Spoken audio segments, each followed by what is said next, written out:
Hello জনগণ, এক এলাকায় বাস করতেন এক বউ ডাকাত। সে তার এলাকায় কোনো বিবাহ হলেই তার সাঙ্গপাঙ্গ দিয়ে বিয়ের আসর থেকে নববধূকে তুলে নিয়ে আসতেন। নববধূর সাজ দেখতে আমার ভীষণ ভালো লাগে। নববধূর পায়ে আলতা, কপালে টিকলি আর ঠোঁটে লাল লিপস্টিক দেখলে আমি পাগল হয়ে যাই। নববধূর মুখ দেখলে আমার বাসর রাত পালন করতে ইচ্ছা করে। মনের মধ্যে অনেক রং লাগছে না? এর চেয়ে বড় কথা হলো, উনি শুধু নববধূকে একটি রাতেই ব্যবহার করতেন এবং পরে তাকে গুলি করে মেরে ফেলতেন। এটা কত বড় অপরাধ! এটা একটা অপরাধ। তার এই অমানবিক কাজকর্মে অতিষ্ঠ তার গ্রামের লোক ও পুলিশ বাহিনী।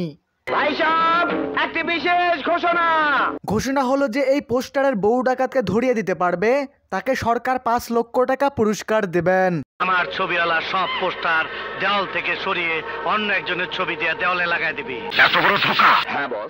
ডাকাতের চিকন বুদ্ধিতে তার লোক দেয়াল থেকে তার ছবিওয়ালা পোস্টার ছিঁড়ে অন্য এক লোকের ছবিওয়ালা পোস্টার লাগিয়ে দেন। লক্ষ টাকা পুরস্কার একে ধরিয়ে দিন।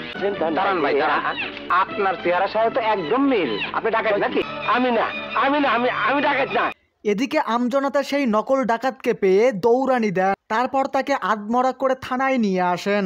ওসি সাহেব, এই নিন আপনার ডাকাত রুস্তম খা। এবার আমাদের পুরস্কার ৫ লক্ষ টাকা দিয়ে দিন।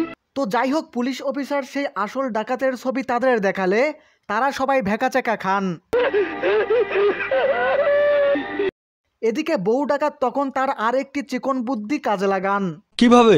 বউ ডাকাতের মতো দেখতে তার এক যমজ ভাইকে মেরে ফেলে বউ ডাকাতের পোশাক পরিয়ে রাস্তায় ফেলে রাখেন। এদিকে আমজনতা মনে করেন বউ ডাকাতের মৃত্যু হয়েছে।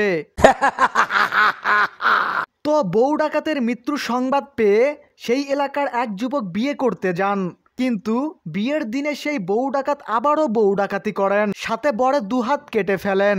তো যাই হোক, এর ১ দিবস পরেই হাত কাটা সেই যুবক সমাজের কিছু নারীদের নিয়ে মুক্তিফৌজ গঠন করেন এবং তাদের নিয়মিত প্রশিক্ষণ দিতে থাকেন। এর মধ্যে উল্লেখযোগ্য প্রশিক্ষণ হলো ১ কাকতাড়ুয়ার মাথা ফুটো করা, ২ পানিতে লাফ দেওয়া, ৩ বালু দিয়ে বম বানানো।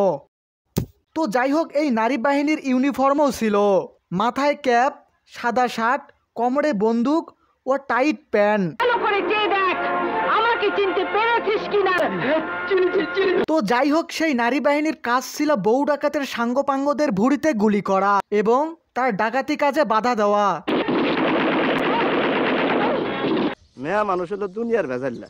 তো যাই হোক, এদিকে সেই বউ ডাকাতকে ধরার জন্য নারী বাহিনী আরেকটি টোপ দেন। সব একটি সুসংবাদ, শ্যামপুরের হেকমত মাতবারের বাড়ির সামনে কয়েকজন গরিব মেয়ে যৌতুকবিহীন গণবিবাহের আয়োজন করা হয়েছে। এই সংবাদ পেয়ে বউ ডাকাত অনেক খুশি হন এবং বউ ডাকাতির ফন্দ আঁকেন।